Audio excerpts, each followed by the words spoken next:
Maaga kaming umuwi today from the mine site because we found out na sobrang lakas pala ng storm sa town namin. Maraming nagte-text, tapos maraming nagpapadala ng mga videos ng mga bumuwal na puno at saka mga bumuwal na mga fences. Nakakagulat kasi yung storm, it lasted only for like 7 to 10 minutes. Pero ganun kagrabe yung damage na ginawa niya sa town namin.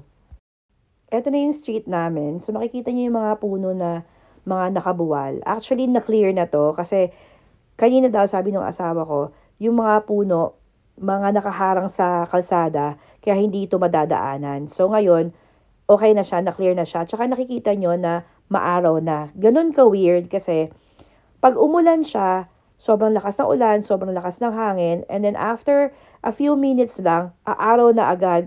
Sobrang weird. Tingnan nyo ngayon, oh, so, nagda-dry na nga yung ground kasi sobrang maaraw na siya. So, ito yung backyard namin. Itong puno na to, sobrang laki nito, sobrang taas, na hindi ko akalain na pati ito bibigay. Lumabas kami ulit after namin sa bahay para puntahan yung church. Baka kasi mamaya, meron ding puno na nabuwal dun sa church. So, nadaanan namin tong park. Grabe din yung nangyari dun sa park. To think na itong park na to, kakaayos lang nito, kakapagawa lang. Pero tingnan nyo naman parang gubat. Napakaraming puno na nakabuwal sa loob.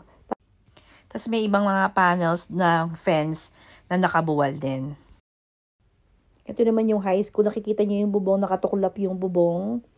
Tapos yan, marami ding mga puno na nakabuwal, yung mga branches ng puno.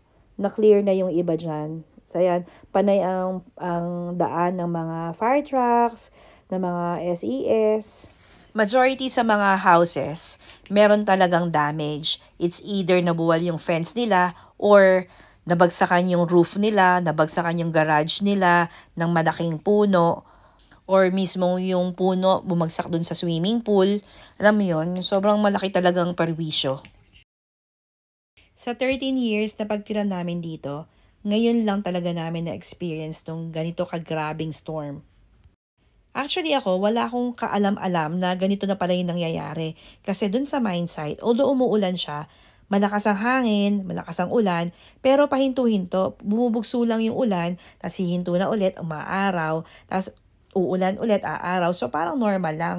Pero yun, bigla na lang akong sinabihan na, uy, check mo yung bahay nyo, baka mamaya kung ano na nangyari doon. Kaya as in, nagulat ako. Ang isa pang nakakagulat, pagdating namin sa church, ni isang puno walang nabuwal. Siguro merong mga 2-3 branches lang na maliit na nahulog, ganun lang, pero yung major wala. Tapos, so far wala naman ako nabalitaan na nasugatan o kaya nasaktan sa pangyayari na to. Although may isang kotse na nakapark sa high school na nabagsakan ng puno, kaya nabasag yung windshield niya. Yun lang naman. So, itong park naman na to, dito namin ginanap yung aming citizenship ceremony. So, nakita nyo, yung mga malalaking puno, bumagsak din. So, hindi ka makakapasok dun sa bandang loob. So, itong nakikita nyo na to, medyo na-clear na to. Kasi inuna ng mga volunteers, yung mga nakabalandra dun sa daan para makadaan yung mga sasakyan. Nag-announce na rin ang mga schools na walang pasok bukas. So, yung 2 primary schools at isang high school ay wala na rin pasok. Meron ulit forecast tomorrow na uulan ulit dito sa amin. So please help us pray na sana ay hindi naman kasing lakas na katulad ngayon at sana wag nang maulit yung pangyayari ngayon bukas. So yun lang po, shinare ko lang sa inyo